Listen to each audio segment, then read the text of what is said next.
నగదు తక్కువ బంగారం ఎక్కువ BNR golden diamonds Vijayawada Bengaluru Vizag. Hi hello welcome to Suman TV. నేను మీ రోషన్. నందూస్ వరల్డ్ అనకూడదు, నందూస్ స్కామ్ అని చెప్పాలి. ఎందుకంటే తెలుగు రాష్ట్రాలలో ఎంతోమంది ఆమెని అభిమానించారు, ప్రేమించారు. ఎక్కడో యూకేలో ఉంటున్నా కానీ కాంటెంట్ చేస్తుంటే సబ్స్క్రైబర్స్ వచ్చేసారు. అసలు ఆమెను పెద్ద ఎత్తున సెలబ్రేటింగ్ చేశారు.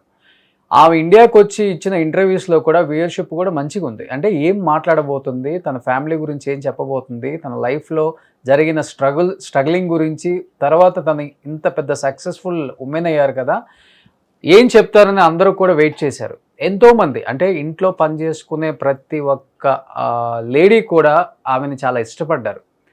కానీ వచ్చే డబ్బులు ఇంకా అంటే ఆ డబ్బులు ఎవరికైనా డబ్బులు వస్తుంటుంటే ఆశ అనేది పెరుగుతూనే ఉంటుంది, అది కామన్ ఎక్కడైనా. కానీ పక్కవాడిని మోసం చేసి పక్కవాడి జోబు కొట్టేసే అంత దారుణానికి ఆమె ఈరోజు పాల్పడ్డారనమాట.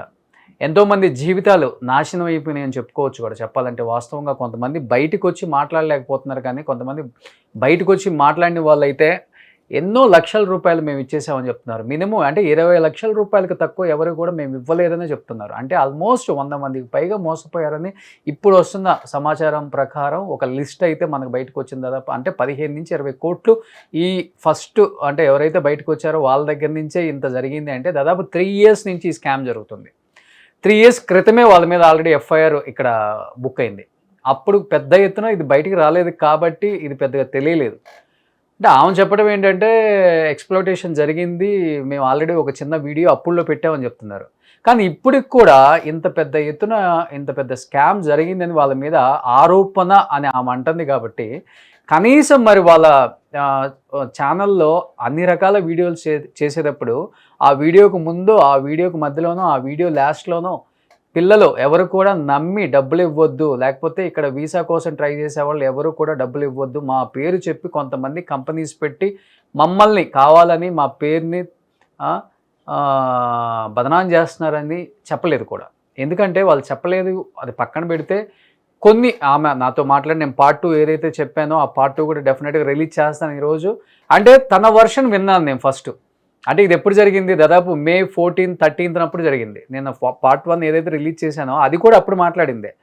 అంటే ఆమె మీద వస్తున్న ఆరోపణలు అని ఆ రోజు నాకు తెలుసు కాబట్టి అసలు ఆమె ఏం చెప్తారో వినాలి ఫస్ట్ ఆఫ్ ఆల్. నేను ఆ రోజే ఫోన్ చేసి మీరు అట్లా చేశారు ఇట్లా చేశారని గొడవ వేసుకుంటే ఆమె ఉన్నది మాట్లాడదు కదా, అసలు ఏం జరిగిందో కూడా మాట్లాడరు వాళ్ళు. అండ్ ప్యానిక్ అయిపోతుంటారు. అంటే ఈ విషయం లాగటం కోసం, ఛానల్లో వేయటం కోసం నన్ను కావాలని అదే డెఫినెట్గా తను మాట్లాడాల్సిన వర్షన్ అయితే మాట్లాడరని చెప్పేసి ఆ రోజు నేను క్లియర్గా తన వర్షన్ విందాం, అసలు ఏం జరిగిందో విందామని నేను ఆ రోజు క్లియర్గా మాట్లాడటం జరిగింది. తను మాట్లాడింది దాదాపు ఒక 30 minutes ఫోన్ కాల్ అనమాట. ఫస్ట్ పార్ట్ రిలీజ్ చేశాను, సెకండ్ పార్ట్ ఆల్మోస్ట్ 18 minutes ఉంది, నేను రిలీజ్ చేస్తాను. దానికన్నా ముందు కూడా ఎంతోమంది యూకే నుంచి ఫస్ట్ కాంటాక్ట్ అయింది కూడా మనకే. ఎందుకు కాంటాక్ట్ అయ్యారు అంటే, సుమన్ టీవీ అంటే న్యాయం జరుగుతుంది, అట్లీస్ట్ మాకు ఈ విషయాన్ని పబ్లిక్లో తీసుకెళ్ళటం ఈజీగా ఉంటుంది, ఈ ప్లాట్ఫామ్లో ప్రతిదీ కూడా గట్టిగా మాట్లాడతారు అని చెప్పేసి చాలామంది మనకి విక్టిమ్స్ మాట్లాడటం జరిగింది. వాస్తవంగా చెప్పాలంటే నేను కూడా ఒక ప్లాట్ఫామ్ అంటే సుమన్ టీవీ అనే ఒక ప్లాట్ఫామ్లో ఉన్నాను కాబట్టి నాకు మించి ఎక్కువ మాట్లాడాలన్నా మాట్లాడలేను. వాస్తవంగా చెప్పాలంటే ఈ సొసైటీలో జరుగుతున్న ఎన్నో ఇష్యూస్ మీద ఇంకా చాలా గట్టిగా గలం విప్పాలని నాకు ఉంటుంది. కానీ నేను కూడా ఒక ఆర్గనైజేషన్లో పనిచేస్తున్నాను, ఎంతవరకో ఒక లిమిట్స్ ఉంటాయి కాబట్టి ఆ లిమిట్స్ దాటి కూడా మాట్లాడలేకపోతున్నాను. నిజంగా సొసైటీలో జరుగుతున్న ఎన్నో ఇష్యూస్ మీద ఇంకా గట్టిగా మాట్లాడాలనిపిస్తుంది. అంటే నేను చెప్పేది అదేదో బూతులు తిట్టి కాదు, డెఫినెట్గా గట్టి వాయిస్ వినిపించాలనిపిస్తుంటుంది నాకు కూడా. చాలా టైమ్స్ అనిపించింది అసలు ఓన్ ప్లాట్ఫామ్ అయితే ఇంకా చాలా ఇష్యూస్ మీద నేను ఫైట్ చేయొచ్చు అని. కానీ తప్పదు, అంటే కొన్ని ఆర్గనైజేషన్లో నేను కూడా చేసేటప్పుడు కొన్ని లిమిట్స్ ఉంటాయి, తప్పదు. ఇంకా కొంతమంది ఉంటారు, ఇంకా పర్లేదు నాకు సొసైటీలో ఒక పేరుంది కాబట్టి అట్లీస్ట్ 2 తెలుగు రాష్ట్రాలలో కొంతమంది వీడియోలు తీయమని చెప్పడానికి కూడా కాల్ చేయడానికి జంకుతారు అనమాట. అవసరమా? నేను క్లియర్గా చెప్తాను, ఇష్యూని నేను 1కి 10 సార్లు క్షుణ్ణంగా పరిశీలించిన తర్వాత దాంట్లో నిజం ఉందంటేనే నేను దిగుతాను. లేకపోతే అటు ఇటుగా ఉందంటే డెఫినెట్గా అంటే విక్టిమ్స్ కూడా మాట్లాడే తీరు కావచ్చు, లేకపోతే వాళ్ళ వైపు క్లియర్గా ఇదని తెలియకుండా నేను మాట్లాడటం మంచిది కాదని చెప్పి నేను ఏ ఇష్యూని కూడా పెద్దగా బయటికి మాట్లాడను, తొందరగా ఆలోచించి మాట్లాడతా. ఎందుకంటే ఒకటికి 10 సార్లు ఆలోచించి మనం ఒక ఇష్యూ మీద ఫైట్ చేస్తున్నామంటే దాంట్లో నిజం ఉందంటేనే. ఇన్ కేస్ ఫైట్ చేసిన తర్వాత దీంట్లో నిజం లేదు, ఇదంతా ఫేకు, ఎలిగేషను, కావాలని మా మీద నిందించే మాటలు చెప్పాడు అనే మాటలు తీసుకోవాల్సి వస్తుందని నేను మాట్లాడను. చాలా టైం తీసుకొని ఒకటికి 10 సార్లు అందరితో మాట్లాడిన తర్వాత నిజాలు ఉన్నాయంటేనే ఎక్కువ మాట్లాడుతుంటాను. ఇదే నందూస్ వాళ్ళు ఫస్ట్ నా దగ్గరికి వచ్చినప్పుడు కూడా నేను ఫస్ట్ వాళ్ళతోనే మాట్లాడాను, వాళ్ళ దగ్గర నుంచి విషయం తీసుకోవాలని. అంటే విక్టిమ్స్ అంటే మనకి ఎట్లా అవుతుందంటే విక్టిమ్స్ 10 మంది ఉంటే 100 మంది మేము ఇచ్చేసామని కొంతమంది వస్తుంటారు కదా. సో అలా తెలియకుండా మాట్లాడకూడదని. బట్ విక్టిమ్స్ అందరితో మాట్లాడిన తర్వాత వాళ్ళ వర్షన్ కూడా విన్న తర్వాత డెఫినెట్గా దీంట్లో అన్యాయం జరిగింది, చాలామంది మోసపోయారు, మోసపోయిన వాళ్ళల్లో చాలామంది స్టూడెంట్సే కాదు ఫ్యామిలీస్ కూడా ఉన్నారు, మొత్తాన్ని బలి చేశారు వీళ్ళు. ఈరోజు వాళ్ళు ఏమంటారంటే సింపుల్గా తెలుగు రాష్ట్రాలలో తెలుగుకు అంటే వాళ్ళు యూకేలో బ్రిటిష్లో చేసుకోవచ్చు కదా కాంటెంట్, అక్కడ వాళ్ళని ఫ్యాన్స్ చేసుకోవచ్చు కదా. తెలుగులో కాంటెంట్ చేశారు, అదరహో ఇదరహో అని బ్రహ్మాండంగా మొగుడు పిల్లలు మాట్లాడారు. ఇక్కడ తెలుగు వాళ్ళు కాంటెంట్ చూశారు, తెలుగు వాళ్ళు మిమ్మల్ని ఆదరించారు, తెలుగు వాళ్ళని మీరు మోసం చేశారు. చివరికి వాళ్ళు మిమ్మల్ని ప్రేమించారు, మీరు వాళ్ళని మోసం చేశారు, అన్యాయం చేశారు చెప్పాలంటే. ఎనీహౌ చాలామంది మోసపోయారు కాబట్టి ఫస్ట్ ఆఫ్ ఆల్ దాదాపు 20 lakhs ఇచ్చారు ఒక అతను, యూకేకి సంబంధించిన పర్సన్. ఇతను కూడా అసలు ఎందుకు ఇచ్చారు, ఎలా ఇవ్వాల్సి వచ్చింది? హలో హలో, యా నేను రోషన్ అండి, సుమన్ టీవీ నుంచి. రోషన్ గారు గుడ్ ఆఫ్టర్నూన్ అండి. గుడ్ ఆఫ్టర్నూన్ అండి. మీ పేరండి? నా పేరు ప్రవీణ్ అండి. అదే ఇప్పుడే మా టీం పంపారు 1 by 1 అందరు కాంటాక్ట్ నెంబర్స్ అన్నీ వస్తున్నాయి. కాదండి, Okay. మీరు యూకేలోనే ఉంటారా లేకపోతే ఇండియా నుంచి యూకే వెళ్ళాలని వీసా ప్రాసెస్ కోసమో లేకపోతే అక్కడి నుంచి వచ్చిన తర్వాత వీసా ప్రాసెస్ కోసమో వాళ్ళకి డబ్బులు ఇవ్వటం జరిగిందా? అసలు మీరు ఎలా దీంట్లోకి ఎంటర్ అయ్యారు అసలుకి? యాక్చువల్లీ నేను 2019 లో వెళ్ళానండి స్టూడెంట్ గా. 2019 లో వెళ్ళాక దాని తర్వాత పిహెచ్డబ్ల్యూ అని వర్క్ పర్మిట్ వస్తుంది 2 years. దాని తర్వాత ఆ టైం పీరియడ్ అయిపోయే లోపు మధుకర్ గారిని కాంటాక్ట్ అయ్యాను. ఇలానే వాట్సాప్ సర్క్యులేటింగ్ మెసేజ్ లో, ఫేస్బుక్ లో చూసి మధుకర్ని కాంటాక్ట్ అయ్యానండి. మధుకర్ గారిని ఓకే. చూస్తుంటే వాళ్ళ కొంచెం నోన్ కపుల్, ఫేమస్ యూట్యూబర్స్ కదా, ఎవరిని నమ్మేలాగలేదు ఈ కరెంట్ సిచ్యువేషన్స్ లో. కాబట్టి వీళ్ళు కొంచెం రిలయబుల్ అన్నట్టు తెలుగు వాళ్ళు కదా అని చెప్పి వాళ్ళని కాంటాక్ట్ అవ్వడం జరిగింది. ఎప్పుడు ఎండింగ్ టైంలో మే 2022 అరౌండ్ 2022 మేలో. దాని తర్వాత వారితో మాట్లాడామండి. మాట్లాడి నేను నా 2 brothers total all together 3 members తనతో మాట్లాడుకొని ఒక్క వీసాకి certificate of sponsorship plus job, visa plus job అండి. తను కొన్నేమో ఏం చేస్తాడంటే only certificate of sponsorship COS ఇచ్చేస్తాడు, తర్వాత జాబ్ తనకు సంబంధం లేదని చెప్తాడు. అలా అవ్వకుండా మాకు జాబ్ కూడా కావాలి అని చెప్పేసి తనతో మాట్లాడుకున్నామండి. మేము ముగ్గురం కలిసి తనతో మాట్లాడుకొని తన ఫైనల్ గా చెప్పిన ప్రైస్ మాకు వచ్చేసి 15,500 pounds అండి పర్ ఈచ్ హెడ్ ఒక్కరికి. ఓకే. సో మేము తనతో మాట్లాడుకొని ఫైనల్ చేసేసుకొని తనకి ఒక్కొక్కరం 4,000 pounds కట్టామండి జూన్ లో. ఓకే. జూన్ 23లో 4,000 pounds కట్టాం. ఇంకా రిమైనింగ్ 2 months టైం తీసుకొని లోన్స్ తీసుకొని బయట మనీ అడ్జస్ట్ చేసుకొని ఇంకా మిగతా రిమైనింగ్ బ్యాలెన్స్ 11,500 pounds ఈచ్ ఒక్కొక్కరం సెప్టెంబర్ లో పే చేసాం. అంటే ఓన్ బ్రదర్సా మీ ముగ్గురు? ఓన్ బ్రదర్సా? కజిన్స్ అండి. ఓన్ కజిన్స్ ముగ్గురు కలిసి మొత్తం వాళ్ళకి పే చేసేసారు. అండి. ఈ ప్రాసెస్ లో నందు గారి ఇన్వాల్వ్మెంట్ కూడా ఉందండి? నందు కూడా మీటింగ్స్ కి రావటం లేకపోతే ఫోన్ లో మాట్లాడటం? నాతోనైతే తను మాట్లాడలేదండి, నందు గారు మాట్లాడలేదు. బట్ మధుకర్ గారు వచ్చారు, కలిసారు, మాట్లాడారు. అంటే ఈ అకౌంట్స్ కి కూడా అండి మల్టిపుల్ గా తనకి కొన్ని పంపించాం, తన పర్సనల్ అకౌంట్ కి. ఎవరి పర్సనల్ అకౌంట్ కి? మధుకర్ జాగర్లముడి, నందు గారి హస్బెండ్. ఓకే. సో వారికి కొంచెం అమౌంట్ పంపించాం పర్సనల్ అకౌంట్ కి. ఇంకా మిగతావి తను ఏం చేస్తారు, వేరే వేరే అకౌంట్ నెంబర్స్ ఇస్తాడండి. వాళ్ళకి సెండ్ చేయమని చెప్తారు. సెండ్ చేసినాక మనం మన కన్ఫర్మేషన్ పంపాలి వాళ్ళకి. ఎవరికి? మధుకర్ గారికి. కన్ఫర్మేషన్ పంపితే తను వాట్సాప్ లో రిసీవ్డ్ అని కన్ఫర్మేషన్ చేసిండు. రిసీవ్డ్ అని చేసిన కన్ఫర్మేషన్ కూడా ఉంది వాట్సాప్ చాట్ లో మా దగ్గర. ఓకే. సో అప్పుడు ఇంకా టైం అయిపోయేదాకా డ్రాగ్ చేశాడండి. మా వీసా ఇంకొక 3-4 days లో, ఆల్మోస్ట్ 1 week లో ఎక్స్పైర్ అవుతుంది అనగా అప్పుడు కాంటాక్ట్ లోకి వచ్చాడు. కాంటాక్ట్ లోకి వచ్చి ఇంకా 3 days లెఫ్ట్ ఉంది అన్నప్పుడు ఒక్క సిఓఎస్ ఇచ్చాడండి. ఓకే. ఒక్కరికి ఒక సిఓఎస్ ఇస్తే అది సబ్మిట్ చేశామండి. సబ్మిట్ చేశాక కొన్ని ఇష్యూస్ వల్ల డిలే అయింది. అక్కడ హోమ్ ఆఫీస్ దగ్గర నుంచే డిలే ఉండే. సో నాకు ఇంకా లేట్ అవుతుంది, డిసిజన్ రాలేదు, జాబ్ లేదు, సఫర్ అవుతున్నా అని చెప్పేసి నేను ఏం చేశాను, అక్కడ లోకల్ ఎంపీ గారిని కలిశానండి. ఎక్కడ లండన్ లో లోకల్ ఎంపీ గారి దగ్గరికి పోయి నా సిచ్యువేషన్ ఎక్స్ప్లెయిన్ చేశాను వాళ్ళకి. చేస్తే వాళ్ళు ఏమన్నారు, నా తరఫున వాళ్ళు ఈమెయిల్ చేశారండి హోమ్ ఆఫీస్ వాళ్ళకి, యూకే హోమ్ ఆఫీస్ వాళ్ళకి, అబ్బాయి వీసా డ్రాప్ చేశాడు, ఇంకా డిలే ఎందుకు అవుతుంది అంటే మన ఇండియా అతనా ఎంపీ? లేదండి, తెల్లోళ్ళే. ఓకే. యా. సో వాళ్ళకి నేను కలిసాక నా తరఫున వాళ్ళు ఈమెయిల్ చేశారు వాళ్ళకి రిప్లై ఇచ్చారండి. ఎవరు? హోమ్ ఆఫీస్ వాళ్ళు. మనం చేసే దానికన్నా వాళ్ళు మెంబర్ ఆఫ్ పార్లమెంట్ కాబట్టి కొంచెం వాళ్ళకి వేరే ఈమెయిల్ ఐడీస్ ఉంటాయో ఏంటో తెలియదు, వాళ్ళకి త్వరగా రిప్లై వచ్చింది.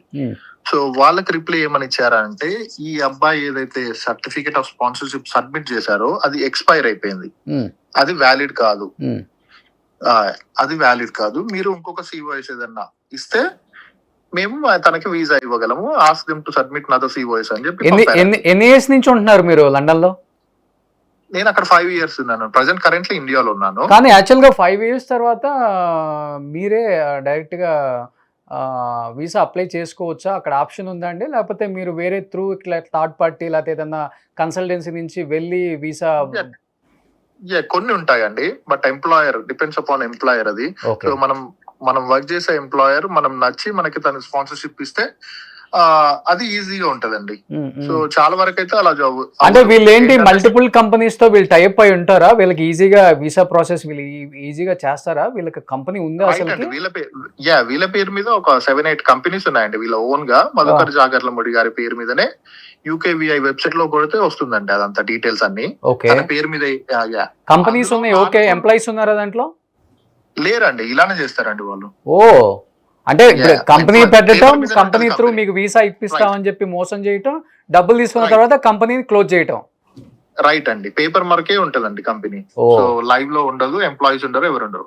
వాళ్ళకి వీసాలు ఇస్తారు. వీసాలు కొన్నేమో ముందే ఫేక్ COS ఇస్తారండి. ఇంకా కొందరికి ఏం చేశారంటే, COS ఇచ్చాక వీసా వస్తుంది, వీసా వచ్చాక వాళ్ళకి పేరోల్ రన్ చేయాలండి. ఇప్పుడు గవర్నమెంట్ కి వీళ్ళు ట్యాక్స్ కట్టాలి. ఎంప్లాయీస్ ఉన్నారో. కానీ తెలుగు వాళ్ళ కమ్యూనిటీ ఎక్కువ కదండి అక్కడ. అంటే మీకు తెలుస్తుంది కదా, ఒక గ్రూప్ ఆఫ్ పీపుల్ కూడా ఎక్కువ ఉంటారు, డిస్కషన్స్ జరుగుతుంటాయి. నమ్మొద్దు, మీరేమో వాళ్ళు ఫేమ్ అని యూట్యూబ్ లో ఏదో సెలబ్రిటీ హోదా వచ్చేసిందని అంత ఈజీగా నమ్మొద్దు, మేము ఆల్రెడీ మోసపోయామని ఇలాంటివి జరుగుతుంటాయి కదా. అప్పటి వరకు జరగలేదండి, ఇదంతా లేట్ గా బయటకు వచ్చాయి వీళ్ళది. అప్పటి వరకు కొందరికి చేశారండి వీళ్ళు, కొందరికి చేశారు. అప్పటికి వీసా వచ్చింది. వీసా వచ్చాక ఏమైంది, 6 months 1 year వరకు వాళ్ళు పేరోల్ రన్ చేశారు. 6 months to 1 year. ఆ టైంలోకి వీళ్ళంతా ఏం చేశారు, పండుగ అందరిని నమ్మించారండి. వీసాలు ఇచ్చాము, నడుస్తున్నది, అందరు చేస్తున్నారని. సో అందరిని నమ్మించి అప్పుడు ఇంకా ఎక్కువ మందిని గ్యాదర్ చేసి ఎక్కువ మంది దగ్గర డబ్బులు తీసుకున్నారండి. అంటే ఓవరాల్ గా స్టూడెంట్స్ ఎంత మంది బలైపోయి ఉండొచ్చు పాపం? ఓవరాల్ గా అంటే బయటికి రాని వాళ్ళు అయితే చాలా మంది ఉన్నారండి. ఇప్పుడు బయటకు వచ్చిన వాళ్ళు అయితే అప్రాక్సిమేట్లీ 100 ఉంటారు. రఫ్ గా నాకు తెలిసి 300 members వరకు ఉండొచ్చండి. 350 members, రఫ్ గా 300 members ఉంటారు. 1 by 1 మీడియాకి కాంటాక్ట్ అవుతున్నారు, గ్రూప్స్ లోకి వస్తున్నారు. 1 by 1 ఒక్కొక్కరు మెల్లిగా బయటకు వస్తుంటే వాళ్ళు కూడా డేర్ చేసి. ప్రవీణ్ గారు, అంటే మినిమం ఒక్కొక్క స్టూడెంట్ ఎన్ని లక్షలు ఇచ్చి ఉండొచ్చు ఇండియన్ రూపీ? 15 to 20 lakhs అండి, depends upon location and work. So basic అయితే 15 lakhs అండి. ఓకే. హైయెస్ట్ నాకు తెలిసి 20 lakh, 15 to 20 lakh మధ్యలో చార్జ్ చేశారండి ఒక్కొక్కరి దగ్గర. మీరు చెప్పేది బట్టి 45 కోట్ల పైన వస్తుంది కదండి? అండి, చాలా పెద్దదే ఉంది. ఇంకా వీళ్ళది ఇంకా 10 కోట్లు 12 కోట్లు అంటున్నారు అందరు ఇక్కడ. లేదండి, ఇంకా పెద్దగా ఉందండి క్రైమ్ వాళ్ళది, చాలా పెద్దగా ఉంది. కానీ అక్కడ యాక్షన్ తీసుకోరా ఏంటి అక్కడ ప్రాసెస్? అక్కడ ఏది జరిగినా కానీ సోషల్ మీడియాలో కూడా పోస్ట్ చేయకూడదు, చాలా రూల్స్ ఉన్నాయి యూకేలో, నాకు తెలుసు కొన్ని రూల్స్. మీరు వెళ్ళి కేసు పెట్టలేదా లోకల్ గా? అక్కడ నార్మల్లీ ఏంటనంటే, ఇప్పుడు వీసా వీళ్ళు ఎలా అయితే మాకు సెల్ చేశారో, బయ్యింగ్ కూడా క్రైమ్ అండి. నార్మల్లీ ఇండియన్ లాస్ డిఫరెంట్ ఉంటది కొంచెం, అక్కడ వేరే ఉంటాయండి. సో దాన్ని మనం ఇప్పుడు మనకి ఇచ్చాం, దేని పర్పస్ ఇచ్చామని వాళ్ళు అడుగుతారు మనకి. అని అంటే ఇలా వీసా కోసం ఇచ్చామని. Okay, right. సో ఇద్దరు క్రైమ్ చేసినప్పుడు అక్కడ. రైట్. సో కాకపోతే ఏంటనంటే, ఈయన అకౌంట్ లో కూడా చాలా వరకు తక్కువ డబ్బులు పంపించుకుంటాడండి. ఎవరి డైరెక్ట్ మధుకర్ అకౌంట్ కి 15 లక్షల్లో నాకు తెలిసి ఒక్కొక్కరి దగ్గర 3 లక్షలు 4 లక్షలు మాత్రమే తన అకౌంట్ కి పంపించారు. అడిగితే ప్రాసెసింగ్ నాకు పంపారని చెప్పడానికి. రైట్. మిగతా డబ్బులని వేరే అకౌంట్స్, మల్టిపుల్ అకౌంట్స్ కి పంపిస్తారండి. మీ దగ్గర అన్ని డేటా ఉందా, మీరు పంపించినవి అన్ని కూడా? రైట్ అండి, ప్రతి ఒక్క డేటా ఉంది. ఒకసారి నాకు పంపగలరా అండి? పంపిస్తానండి, షూర్. సో ఇప్పుడు ఏంటి, ఇప్పుడు యూకేలో ఉన్న వీళ్ళు ఆల్రెడీ చెప్తున్నారు మేము యూకే పాస్పోర్ట్ తీసుకేసుకున్నాం, మాకు ఇండియాతో సంబంధం లేదు అని చెప్తున్నారు. కాబట్టి ఇక్కడ చాలా మంది ఆల్రెడీ వీళ్ళ మీద కేసులు పెట్టారు. కాబట్టి అంటే పోలీసులు కూడా ఏం చెప్తున్నారు మీకు, అంటే ఏమన్నా భరోసా ఇవ్వగలుగుతున్నారా అడ్వకేట్స్ కానీ పోలీసులు కానీ? డెఫినెట్ గా ఇప్పుడు అరెస్ట్ చేయడం ఇంపార్టెంట్ కాదు, అసలు డబ్బుల్ని వాళ్ళ దగ్గర నుంచి కలెక్ట్ చేయడం చాలా ఇంపార్టెంట్ ఇప్పుడు. రైట్ అండి, ఇప్పుడు ప్రజెంట్ ఏమైందనంటే కర్ణాటకలో కూడా నిన్న ఒక కేసు ఫైల్ అయిందండి వీళ్ళ మీదే. కర్ణాటకలో ఫైల్ అయిపోయింది. సో తెలంగాణలో కూడా అవుతున్నాయండి. ఏపీలో ఆల్రెడీ ఒకటి ఎఫ్ఐఆర్ అయిపోయిందండి. ఇంకా ఇక్కడ చేశాక కొంచెం వాళ్ళకి అంటే తెలుగు స్టేట్స్ నుంచి ఎక్కువ మందిని మోసం చేశారు కాబట్టి వీళ్ళు తెలుగు స్టేట్స్ లో మల్టిపుల్ కేసెస్ ఫైల్ అయితే అక్కడ గుజరాత్, బీహార్ లో కూడా అవ్వడానికి రెడీ ఉన్నాయండి కేసెస్. అబ్బా, దేశం మొత్తం చేసేసారు. మొత్తం పాకిస్తాన్ లో కూడా చేశారండి. పాకిస్తాన్ వాళ్ళని కూడా చేశారు. నేను మీకు వాళ్ళ కాంటాక్ట్ ఇస్తాను, మీతో లైవ్ పెట్టిస్తాను, మీరు వాళ్ళు లైవ్ కాల్ లోకి వస్తారు, మీకు ఓకే జూమ్ కాల్ లోకి వచ్చి మాట్లాడతారు. కానీ ఎందుకని కొంతమంది చాలా మంది ఎవరైతే విక్టిమ్స్ ఉన్నారో మోసపోయారు, డెఫినెట్ గా కాదని చెప్పట్లేదు, ఎందుకు మాస్కులు పెట్టుకొని ఇంటర్వ్యూస్ ఇస్తున్నారు అసలు తెలుగులో? సిగ్గుపోతుందనా? ఆల్రెడీ పోయింది కదా డబ్బులు, పరువు ఇచ్చే మొత్తం పోయింది. ఇంకా పరువు పోతుందని చెప్పేసి భయపడి బయటకు రావట్లేదండి, అంతే. వాళ్ళ దగ్గర ప్రతి ఒక్క ట్రాన్సాక్షన్ ప్రూఫ్స్ ఉన్నాయి, అవన్నీ వాళ్ళు ఫైల్ చేసి పెట్టారండి. ఒక్కొక్క విక్టిమ్ ఆ ఎవిడెన్సెస్ అన్ని కూడా కావేటి శ్రీనివాస్ గారికి హ్యాండ్ ఓవర్ చేయడం జరుగుతుంది. సో కావేటి ఆయన యూకే లో అడ్వకేట్, రైట్ అండి, యూకే లో చేశారు, ఇప్పుడు యుఎస్ లో చేస్తున్నారు. అవును, ప్రెసెంట్ ఇండియాలో ఉన్నారండి. మల్టిపుల్ ఏం చెప్పారు అడ్వకేట్ గారు, ఏం చెప్పారు? డెఫినెట్ గా డబ్బులు వస్తాయి అని చెప్పారా, లేకపోతే వాళ్ళని కూడా అరెస్ట్ చేసే అవకాశం ఉంది, యాక్షన్ తీసుకోవచ్చు అని చెప్తున్నారా? రైట్ అండి, యాజ్ మచ్ యాజ్ యాక్షన్ తీసుకునే ఛాన్సెస్ ఉన్నాయి. సో ఎవిడెన్సెస్ అన్ని కూడా స్ట్రాంగ్ గా ఆయన ఫైల్ అప్ చేస్తున్నారండి. ఎవిడెన్సెస్ అన్ని స్ట్రాంగ్ గా ఫైల్ అప్ చేసి ఒక్కొక్క విక్టిమ్ తో పర్సనల్ గా మాట్లాడుతున్నారు సార్. పర్సనల్ గా మాట్లాడి దాని మీద కేసు అంతా ఫైల్ చేసి యూకే లో యాజ్ వెల్ యాజ్ ఇండియాలో కూడా కేసెస్ ఫైల్ చేయడానికి రెడీ అవుతున్నారండి విక్టిమ్స్ అందరూ. యూకే నుంచి తీసుకురావచ్చా వాళ్ళని? ఛాన్సెస్ ఉన్నాయండి. ఓకే, ఛాన్సెస్ ఉన్నాయి. సో ఓకే ప్రవీణ్ గారు. సో ఇది ఒక్కొక్క విక్టిమ్ బయటకు వస్తున్నారు విత్ ప్రూఫ్స్, అందరూ కూడా మేము మోసపోయాము అంటే మోసపోయిన తర్వాత మాత్రమే వీళ్ళకి కూడా జ్ఞానోదయం అవుతుంది అనమాట. అరే వీళ్ళందరూ చదువుకున్న వాళ్ళు అంత ఈజీగా ఎలా మోసపోతున్నారో మనకే అసలుకి కొంచెం నవ్వుగానే ఉంటాయి ఇవన్నీ చెప్పుకోవడానికి. చదువుకున్న వాళ్ళు, విద్యావేత్తలు, ఎంతోమంది జాబులు చేసేవాళ్ళు, కొంతమంది బిజినెస్ మ్యాన్స్, వాళ్ళు కూడా డబ్బు ఇస్తే పని అవుతుంది, అది అయ్యే కాడ అవుతుంది, ఇక్కడ కాదు అయ్యేది. అరే మోసపోయినోడిని అనాలా లేకపోతే మోసగించినోడిని అనాలా అర్థం కావట్లేదు. మోసం చేసేవాడు ఉన్నంతకాలం మోసపోయేవాడు ఉంటూనే ఉంటారు సమాజంలో. ఎప్పుడైతే మోసపోయేవాడు ఆగిపోతాడో మోసం చేసేవాడు కూడా భయపడతాడు. ఇంకా ఎన్ని రకాల అవేర్నెస్ వీడియోస్ చేసినా కానీ అది ఎన్ని ఇష్యూస్ ఒక మంత్కి వచ్చేసరికి రకరకాల ఇష్యూస్. కెమెరా ముందుకు వచ్చేవే ఇన్ని కనపడుతుంటే కెమెరా వెనక ఎన్ని అజ్ఞాతంలోకి వెళ్ళిపోతున్నాయి ఇంకా. బట్ ఇంకా చాలామంది విక్టిమ్స్ ఉన్నారు. 1 by 1 అందరితో మాట్లాడదాం, డెఫినెట్గా ఫైట్ చేద్దాం. మనకు చేతనైంది ఒకటే కదా, ఇది ఒకటే ఫైటింగ్ చేతు కాబట్టి మనం ఫైట్ చేద్దాం. డెఫినెట్గా విక్టిమ్స్కి అయితే న్యాయం జరగాలి. డెఫినెట్గా వాళ్ళు అక్కడ సిటిజన్స్ అని ప్రతి ఒక్కసారి చెప్తుంది కాబట్టి అక్కడ సిటిజన్స్ అయినా కానీ మోసగించింది మొత్తాన్ని కూడా ఇండియా వాళ్ళని, రకరకాల స్టేట్స్లో ఉన్న వాళ్ళని, పాకిస్తాన్ వాళ్ళని కూడా మోసం చేశారని చెప్తున్నారు. మినిమం 20 lakhs తక్కువైతే ఒక్క స్టూడెంట్ కూడా ఇవ్వలేదు. 300 members ఉన్నారని చెప్తున్నారు. దాదాపు 50 కోట్ల స్కామ్ అని చెప్పుకోవచ్చు. ఇది అంత ఈజీగా మంచినీళ్ళు దాగినంత తేలిగ్గా క్రైమ్ చేసేస్తున్నారు. అసలు కొన్ని రోజులు అనుకుంటారు, కొన్ని రోజులు వీడియోలు వేస్తారు, కొన్ని రోజులు ఒక 4 నెలలు 5 నెలలు జైల్లో వేసేస్తారు. తర్వాత జరిగేది ఏముంది, ఫుల్గా ఎంజాయ్ చేయొచ్చు ఉన్న డబ్బుతో అనుకుంటున్నారు చాలామంది. చిచి, ఎలాంటి సొసైటీలో బతుకుతుందో అర్థమవుతుంది. ఎనీహావ్ కొంతమంది విక్టిమ్స్తో మాట్లాడదాం ఇంకా. సో చూస్తూనే ఉండండి సుమన్ టీవీ. సుమన్ టీవీలో మీ పర్సనల్ అండ్ బిజినెస్ ప్రమోషన్స్ కోసం కింది నెంబర్కి కాంటాక్ట్ చేయండి.